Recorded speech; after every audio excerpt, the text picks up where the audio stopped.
Tejeda Ortiz, qué bueno tenerlo a usted en este espacio. Además, nos honra tanto a mí como a toda la producción. ¿Cómo le va? ¿Cómo va su proceso con esta covidianidad? A mí no me gusta llamarle así. ¿A usted le gusta? Con honestidad, muy bien. No nos queda de otra, el señor Dagoberto, no nos queda de otra, tenemos que acostumbrarnos, adaptarnos, pero le decía que incluso preferimos conversar con usted de esta manera para evitar cualquier cosa. Nosotros queremos cuidarlo porque usted es patrimonio sentimental, cultural de este país, y así me lo han hecho saber muchos que le conocen. Esa es la gente que quiere mucho a uno, que dice mentiras, pero ¿qué vamos a hacer? Señor Dagoberto, son 80 años de vida que usted tiene, 81 ya cumplió 81 años. 81 de niño. Ha sido una vida dedicada a la cultura, señor Dagoberto, y a mí me gustaría que arrancáramos por allí. Este espacio se llama Siendo Honestos, nos invita a veces a reflexionar sobre nuestros conflictos, sobre nuestros saberes, sobre nuestras querencias y, ¿por qué no?, sobre nuestra cultura.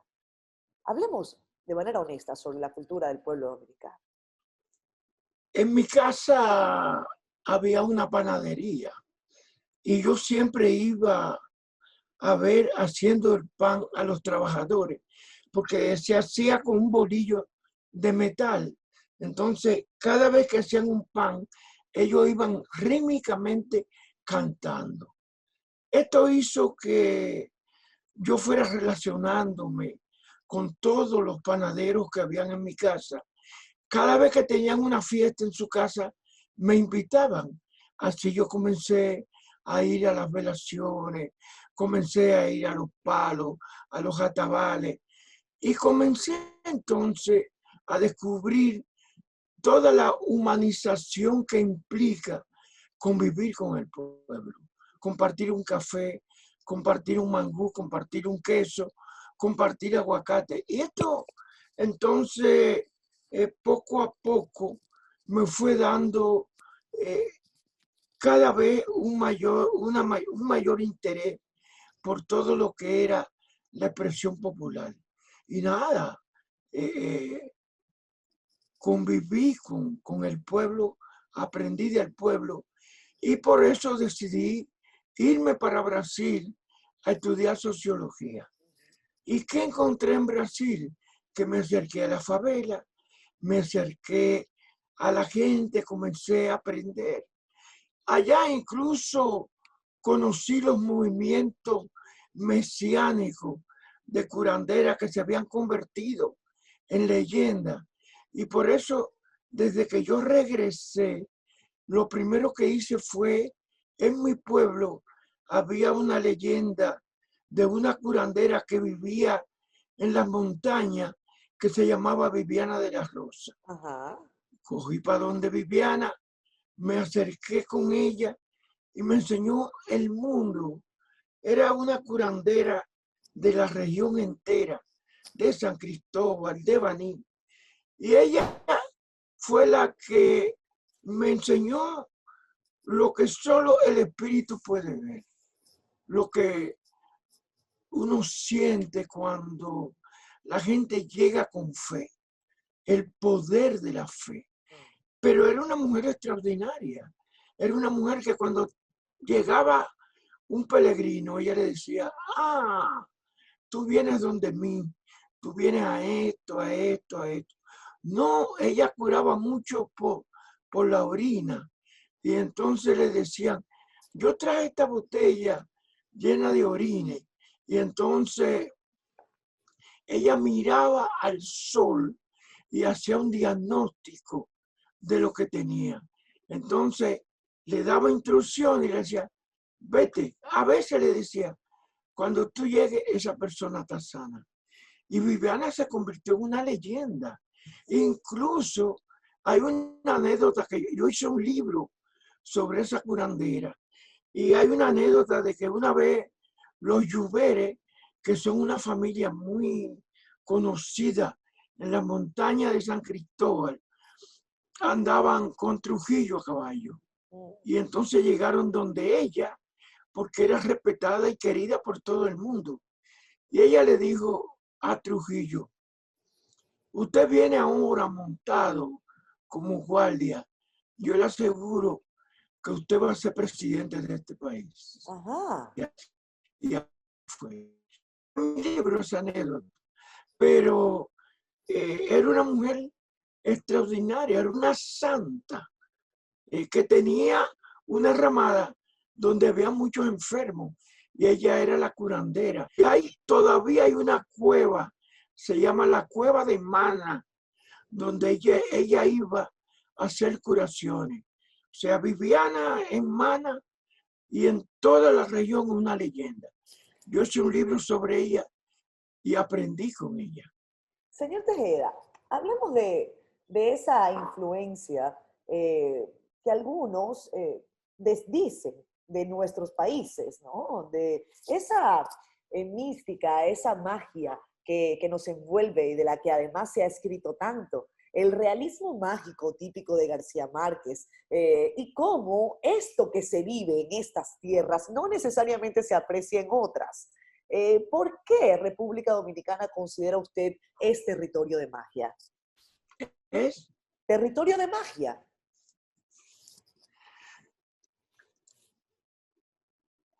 Todavía falta mucho por escribir sobre la sociedad indígena, su nivel de espiritualidad, el indígena en su relación con sus deidades, en relación inclusive cuando se hacían los areitos, que era un encuentro social y un encuentro espiritual. Dentro de sus viviendas estaban las deidades, los dioses. Había una relación profunda, respetuosa y estrecha con la naturaleza. Había un respeto por los ancianos. Los ancianos eran las bibliotecas andantes, los que tenían el conocimiento. Y por eso aún los veiques que tenían el conocimiento espiritual y los caciques que tenían toda la experiencia a nivel material, social, consultaban a los ancianos. Y los ancianos, por lo tanto, le tenían un respeto extraordinario.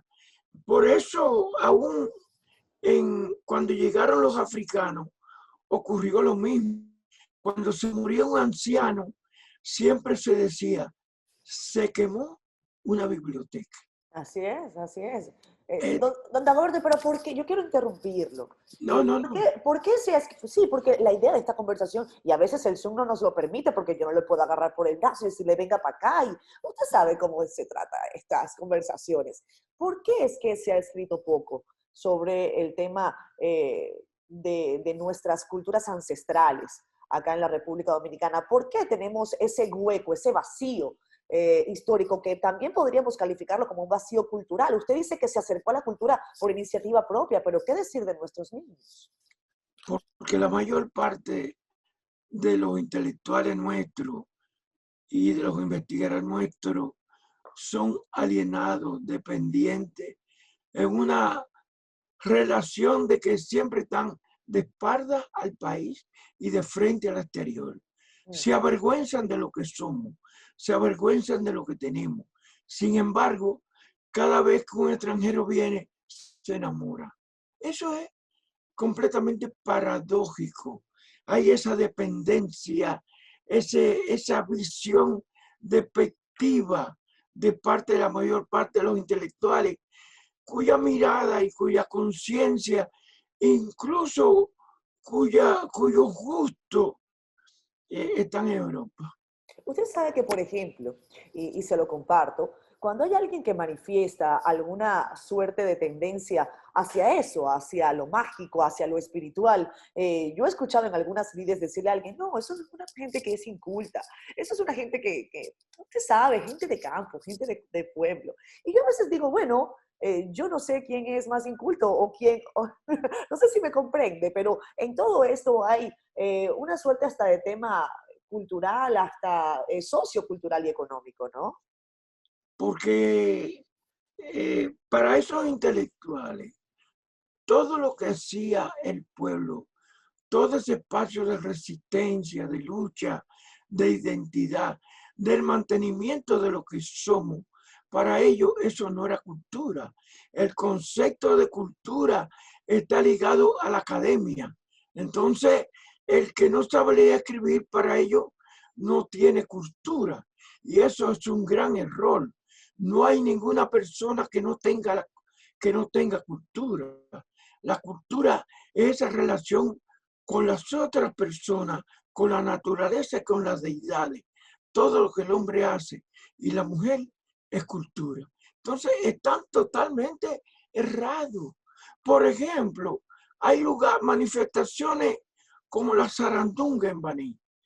La zarandunga en Baní es la muestra del cimarronaje más trascendente y más importante que existe en un culto a San Juan Bautista con una herencia africana.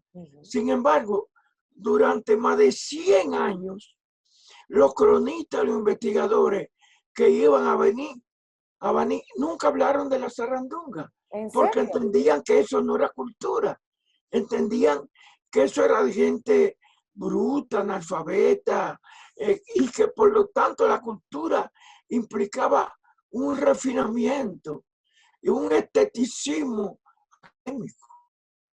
Es un gran error, porque la identidad dominicana, lo que somos, es eso. Don Dagoberto, usted me comentó y yo le hice la salvedad sobre su edad. A los 81 años, muchos podrían decir, bueno, estoy viviendo lo mejor de mi vida. ¿Cuál es su esperanza para con las nuevas generaciones, sobre todo en materia cultural? Yo puedo decir que soy un privilegiado. Soy un privilegiado porque he aprendido sociología cuando se me olvidó todo lo que me enseñaron en la universidad. Aprendí sociología, he aprendido sociología con el pueblo, con los que no saben leer y escribir. Incluso yo tengo escrito unos 18, 19, 20 libros de mi autoría y más de 20 con otra gente. Y yo digo que yo no he escrito uno solo. He sido la voz del pueblo. He sido la voz de los que no tienen voz. Entonces, en este momento, dos cosas importantes. Una, estoy en la época intelectualmente más pródiga. Es la época de más profundidad, donde tú aprendes a ver entre la apariencia y la realidad, las esencias, los símbolos. Cuando tú aprendes a leer los símbolos, tú entonces estás en la plenitud del conocimiento. Y lo otro es que me he hecho cada vez más pequeño, más humilde, porque me he ido humanizando con el pueblo. No es los objetos, no es la mercancía, no es el lujo, no es el preciosismo, es la sinceridad, es la espontaneidad, es la generosidad de compartir con el otro. Cada vez que yo llego a un sitio, tengo que beber café en 32 más 45 lugares. Y cada vez que bebo café, siento la satisfacción de poder compartir. Y no importa lo que estén comiendo, yo también lo como. Eso me ha hecho ser más humano. Usted tiene buen estómago si se toma 32 más 40 y pico de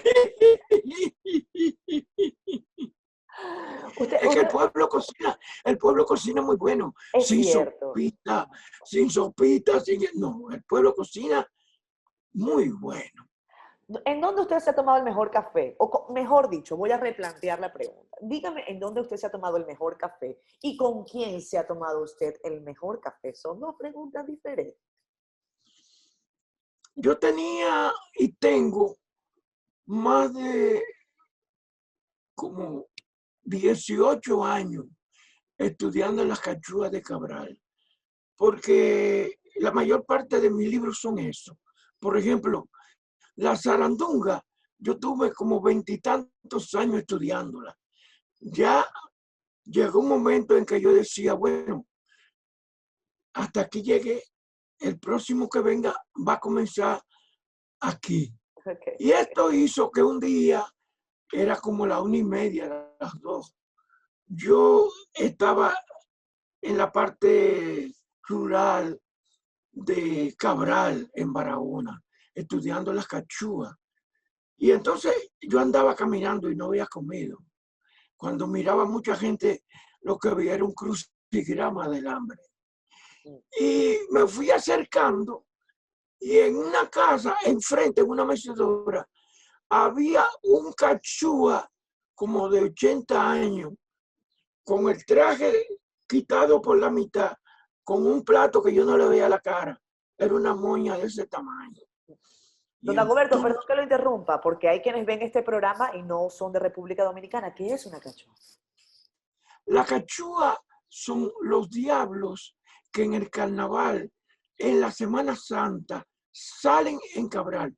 Se Bien. llaman cachúa porque son las máscaras más hermosas del país. Y esconden unos cachitos con una sacallera de papel crepé de colores.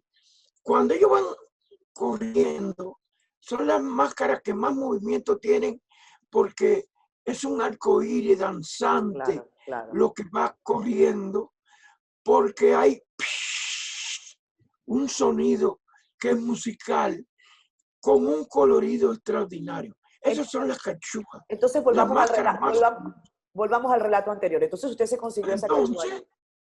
Entonces, él me mira, yo tenía la babita saliéndome por el hambre que tenía.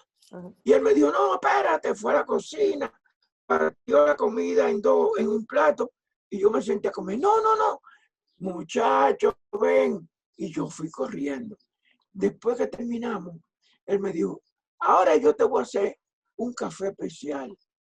Y ese café especial tenía canela y nuez moscada. Sabroso. Entonces, lo bueno fue que no me dio chin, me dio una taza grande. Qué Yo muy discretamente me di cuando él vino a ver cuál tenía más. De todas maneras, ese fue un café donde yo más aprendí de las cachúas. Él comenzó a contarme porque tenía 80 años y tenía como 60 o 70 disfrazándose. Wow. Entonces yo aprendí. Por eso yo he aprendido del pueblo. Y qué bueno que Cuando está se me con nosotros olvidó para lo que me contarnos. enseñaron en la universidad, me hice sociólogo Sí. con los profesores del pueblo. Señor Tejeda, vamos a ir a una pausa muy breve acá en Siendo Honestos. Cumplimos con compromisos comerciales y estamos de regreso.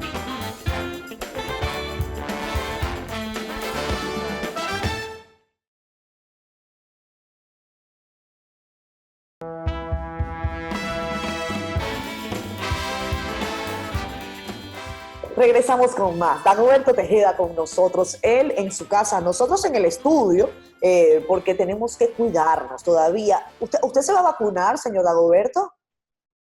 ¿Eh? ¿Usted se va a vacunar? Claro, claro que sí. Todos tenemos que vacunarnos. Yo estoy de acuerdo. Oye, ¿qué daño le ha hecho la pandemia al tema cultural, a los encuentros, a nuestro desarrollo como personas en general? El carnaval se nos fue este año y qué deuda, ¿no? El carnaval es una manifestación colectiva, espontánea, libre, contradictoria. Es el mundo al revés. Es donde el pueblo realiza una catarsis.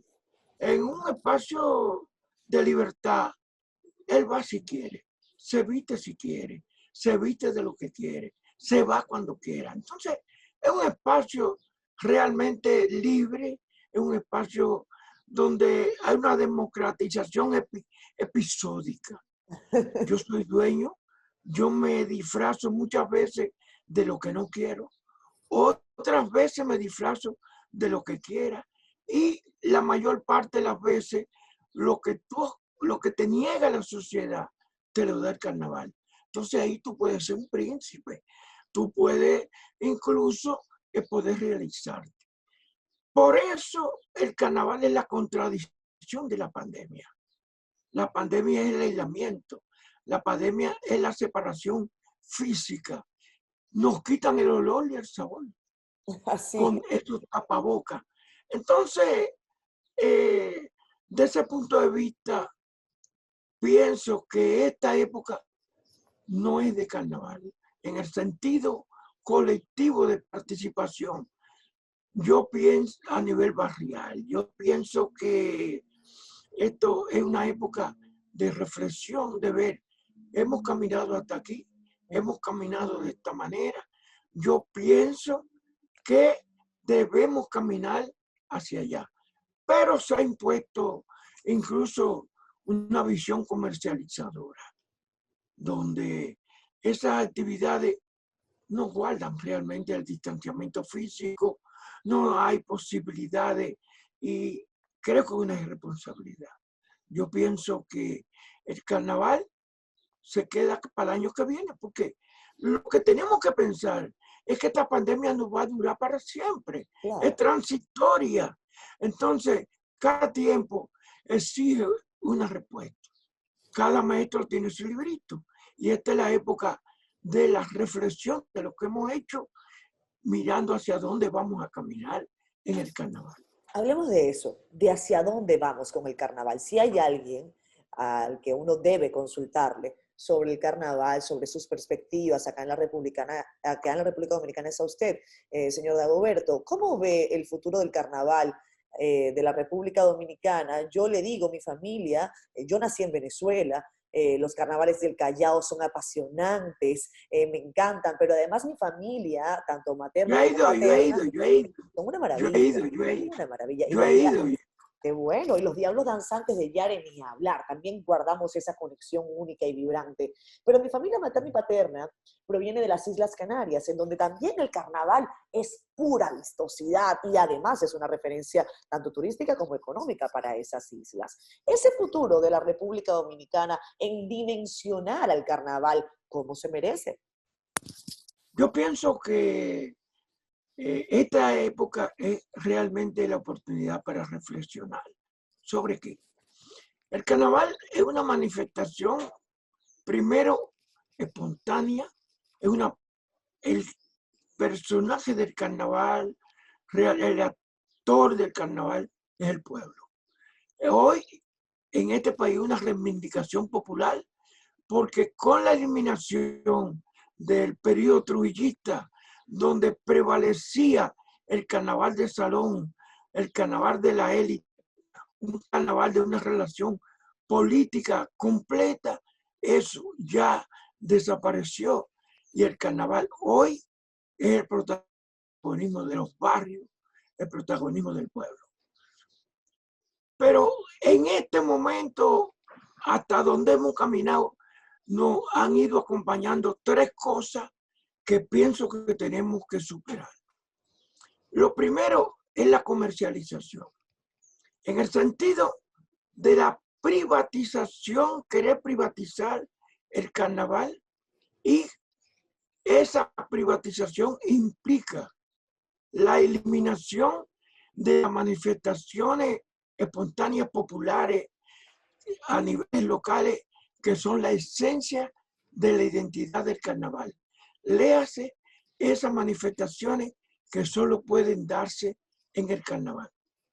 En el segundo lugar, aún esa comercialización ha incidido hacia un proceso de lo que yo llamo el preciosismo. Entender que el carnaval es el mundo al revés y que lo feo es hermoso. Mientras más fea la máscara, es más hermosa Y y mire nos que lo hay vamos. máscaras feas, porque mire, y mire que hay máscaras feas. Y son bien hermosas porque son parte de la identidad. Claro. Porque el lenguaje del carnaval es un lenguaje de símbolos y un lenguaje de esencia. Cuando se pone el mundo al revés, por ejemplo, el diablo en la República Dominicana es el personaje central del carnaval. No porque sea un culto al diablo, sino al revés. Es una sátira al diablo. A mí, en una oportunidad, se me ocurrió cerca de la catedral Ajá. decir a quien estaba a lo mío, vámonos para el carnaval. Ocurre que era San Luis Gonzaga. Caminamos kilómetros y kilómetros. Ni agua pedía San Luis Gonzaga. Aprendí y la próxima vez pasó al diablo y lo agarré de la mano. Antes que yo diera 2 pasos, el diablo, ¿y dónde está la fría? Antes de que usted Entonces, diera 2 ¿qué pasos, quiere recuperemos decir? allí, perdóneme que se me fue un Una poquito. fría, No, o no, no. sea, una Usted decía, cerveza. una cerveza. Antes de que dieran 2 pasos, se tomaron una cerveza. Él pidió de una vez. ¿Y qué pasó con la fría? ¿Por qué? Porque es el mundo al revés. Claro, claro. No son los santos, es el diablo el que prevalece, pero como sátira, como espacio contestatario. El carnaval siempre es subversivo. Y es por eso que en la comercialización tratan de eliminar todo su contenido subversivo para caer en lo siguiente, Sí. que es la segunda, La tercera, el sí. segundo obstáculo. Para caer, no, caer en ese preciosismo. Ah, exacto. ¿Cuál es el preciosismo? Sustituir lo original, la identidad, por la fantasía comercial. Entendiendo que mientras más cara es la tela, es más bonita. Y es un gravísimo error, porque pierde su contenido a nivel de la referencia cotidiana. Claro. Y la tercera implica todo un proceso de querer el Estado, los ayuntamientos, querer utilizar el carnaval para una mediación y un provecho político. Claro. El carnaval es otra historia. Entonces, por último, tú tienes la Iglesia Católica a través de la pastoral juvenil queriendo hacer una lucha imposible, porque tendríamos que irnos a la Edad Media, porque no estamos en el periodo medieval, de que hay que separar el carnaval de la fiesta patria y de Cuaresma. Eso es el pueblo mismo que ha ido poco a poco, y lo que hace el pueblo es sagrado. El pueblo es tan sabio que cuando una cosa ya no tiene función ni tiene sentido, él la deja. Él, el pueblo, en su sabiduría.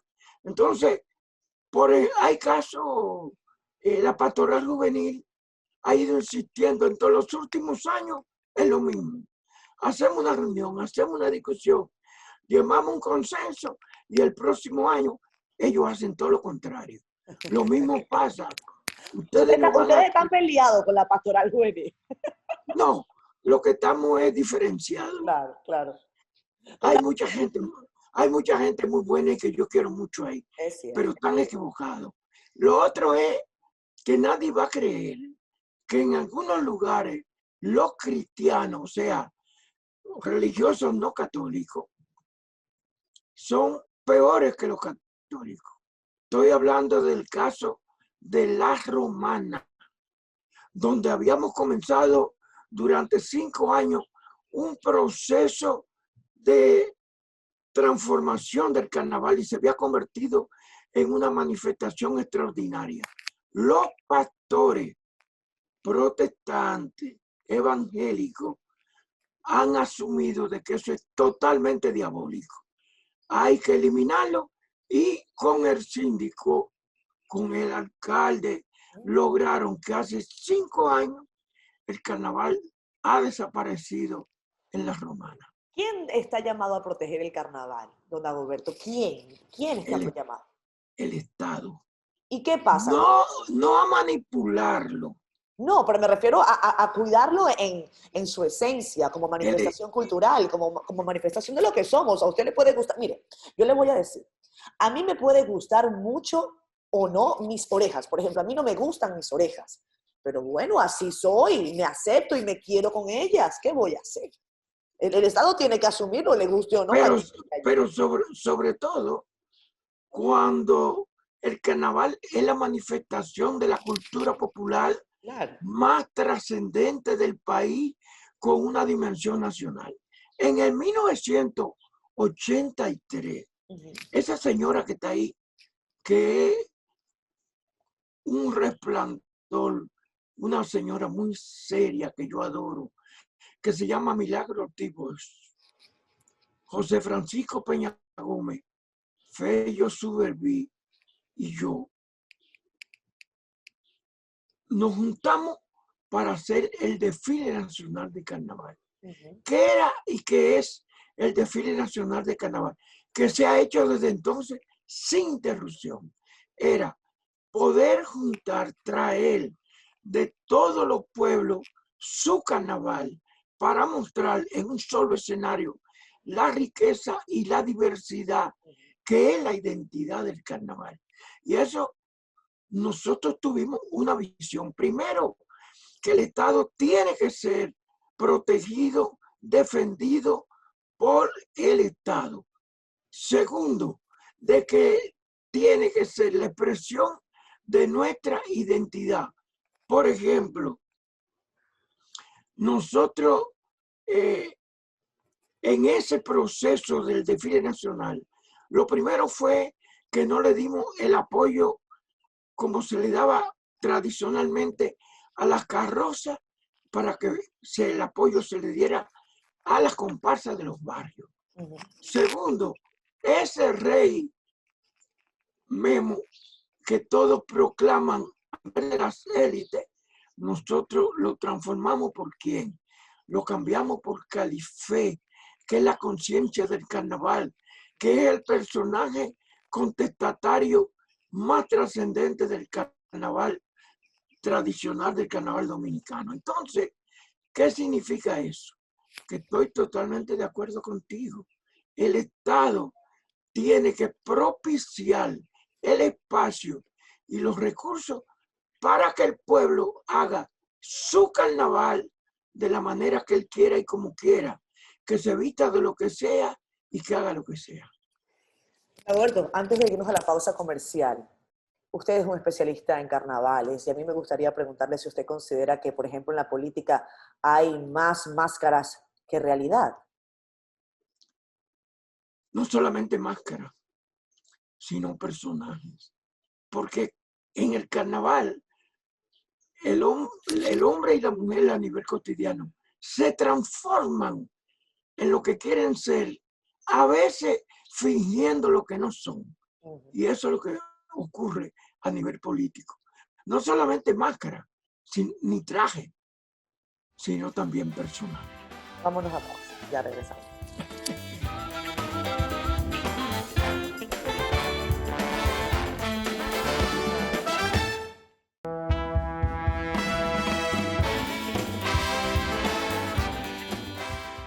Don Dagoberto, qué bueno conversar con usted y qué corto se nos hace el tiempo.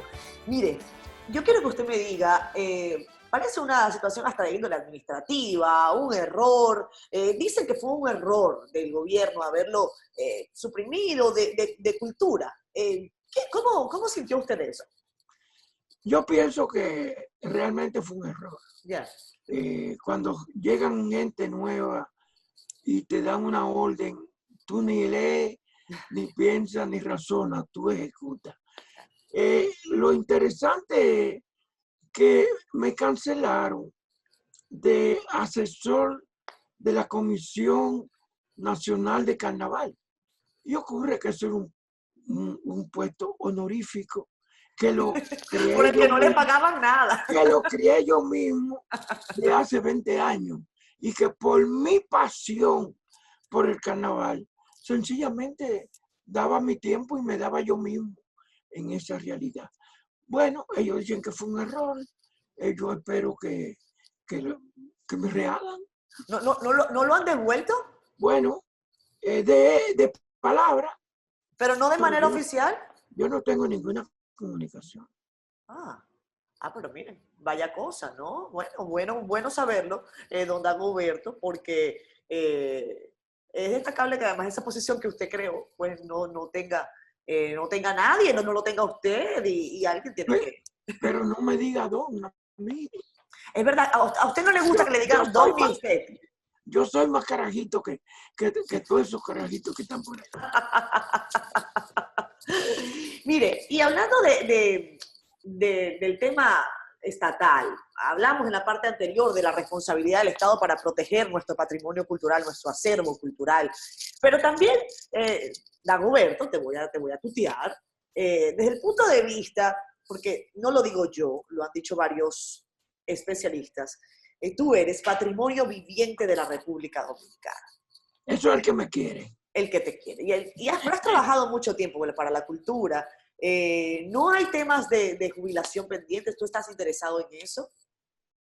¿Cómo? Temas de jubilación pendiente, el Estado no te asiste de ninguna manera. Yo sé que tú tienes, tú eres un hombre millonario, pero en esa perspectiva, ¿alguien se te ha acercado del gobierno para asistirte desde algún punto de vista, bueno, para compensarte, ¿no?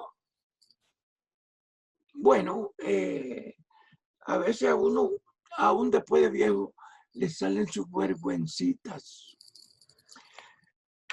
Ocurre que yo tenía un amigo PLDista, me encontró un día en el Mirador y me dice, pero ven acá, Dago, ¿y tú no tienes una pensión? Digo, no, en otro país yo tuviera una pensión nada más para escribir y para investigar. Esa es mi pasión, esa es mi vida. Entonces él me dijo, yo voy a hablar con el presidente. Y entonces habló con el presidente, que me conoce bastante bien, con Danilo, y le pidió que para yo seguir escribiendo y viviendo, me pusiera una pensión por lo menos que yo pudiera decirlo públicamente. Y yo no sé qué pasó, pero la pensión que me pusieron hace 5 meses, 60,000 pesos. La mitad se va en medicamentos, la mitad se va, pero de todas maneras, yo pienso que ya hay caminos para que eso pueda ser cambiado y transformado. De todas maneras, no me arrepiento. Si vuelvo a ser el mismo, entregado al pueblo, gozándome la vida con los que no saben leer y escribir, gozándome la vida con los que tienen muchas dificultades. Son los mejores cafés, los mejores mangú, unos salami extraordinarios. Entonces, realmente yo no me arrepiento, yo soy feliz. O sea, tú eres un hombre satisfecho. Yo soy un hombre de esperanza, un hombre optimista, un hombre de la transformación, un ser humano que espera que esta sociedad deje de ser racista, deje de ser injusta, debe de ser una sociedad para todos. Yo no tengo cuarto en banco, yo no tengo dinero. Yo tengo, cuando abro los ojos, todo lo que me da la naturaleza. Yo pienso que la República Dominicana, y esto es un programa donde yo digo mi opinión sin que me pese, sin que digan lo que quieran, la República Dominicana está en deuda, no solamente con Dagoberto, yo pienso que la República Dominicana está en deuda con quienes han estado durante tantos años llamados a preservar lo que el Estado no ha preservado, lo que no ha sido responsabilidad estatal, sino que algunos apasionados, enamorados, románticos, como tú, han decidido con convicción hacer. Yo te digo lo siguiente. Mientras yo tenga vida, mi vida es el pueblo, mi vida es la cultura, mi vida es el orgullo de la dominicanidad, de lo que somos. No avergonzarnos, sonreírnos, sentirnos orgullosos y que cada uno contribuya a construir la patria a partir de sus recursos y sus posibilidades. Pero siempre, siempre, siempre, pasión y amor. Yo nunca he sentido que eso es un trabajo, ni menos una obligación. Nada. Yo me lo gozo. Yo nunca, yo tuve mucho tiempo sin carro, pidiendo bola, montándome un motor, cogiendo una guagua, porque eso compensa la vida. Y esa es la vida. Dagoberto, qué reflexión tan bondadosa la que has tenido para con nosotros y para la audiencia de Siendo Honestos. Porque el concepto de patria, el concepto de pertenencia, ese sentir de identidad, es algo que yo siento debemos machacar hasta el cansancio y debemos machacar con esa buena onda, con esa buena voluntad, con ese espíritu vivo de los que hacen definitivamente vibrar a nuestras naciones. Quiero además agradecerte enormemente por el espacio que nos has concedido en Siendo Honestos y que nos den una última reflexión sobre los tiempos que estamos viviendo y los que estamos por vivir. Lo que he tratado contigo, una entrevistadora extraordinaria, lo que he tratado contigo es siendo honesto. Qué bueno. Muchísimas gracias, señor Dagoberto. Saludos a su esposa, que vi que el último cumpleaños que pudo celebrar tuvo un bizcocho maravilloso. Ahí eso fue una celebración muy, muy chévere.